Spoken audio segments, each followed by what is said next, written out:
अस्सलामु अलैकुम वरहमतुल्लाहि वबरकातुहू। मुहतरम नादरीन किराम, उम्मीद है कि आप लोग खैर व आफियत से होंगे।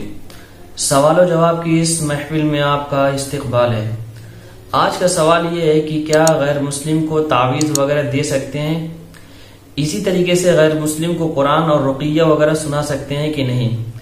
सवाल करने वाले हैं रिजवान साहब बिजनौर से। इसका जवाब यह है कि गैर मुस्लिम को तावीज़ भी दे सकते हैं और उसको कुरान और रुक़िया भी सुना सकते हैं।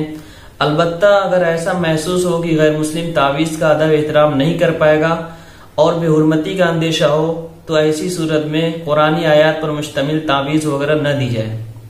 एक दूसरा सवाल यह है कि नजर तेज करने का वजीफा बताएं। सवाल करने वाले हैं मोहम्मद मुद्दसिर साहब, कासरवाड़ी, पूना।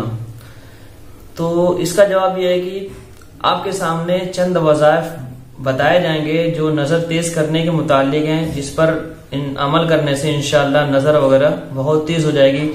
पहला वजीफा यह है कि हर फर्द नमाज के बाद 11 मरतबा ये आयत करीमा पढ़कर शहादत की उंगली पर दम करके आंखों पर यूं लगाएं। यूं लगाने से आंखों की रोशनी में इजाफा होगा, आंखों की कमजोरी से हिफाजत होगी।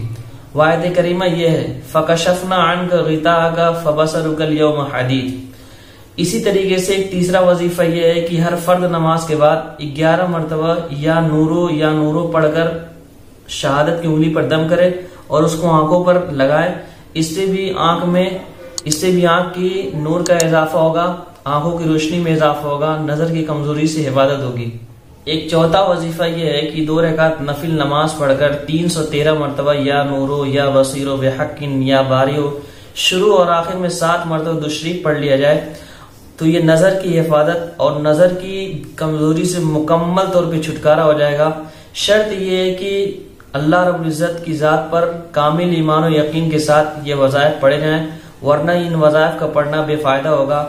जितना आपका यकीन कामिल होगा उतना इन वज़ाइफ के पढ़ने से फायदा होगा। अल्लाह रब्बुल इज्जत हमें ईमान और यकीन की दौलत से नवाजे। अगर आप हमारे इस चैनल पर नए हैं तो हमारे इस चैनल को जरूर सब्सक्राइब करें, ताकि कोई भी दीनी वीडियो आपसे मिस न होने पाए और दूसरे लोगों को भी दीन की बात शेयर करते रहें।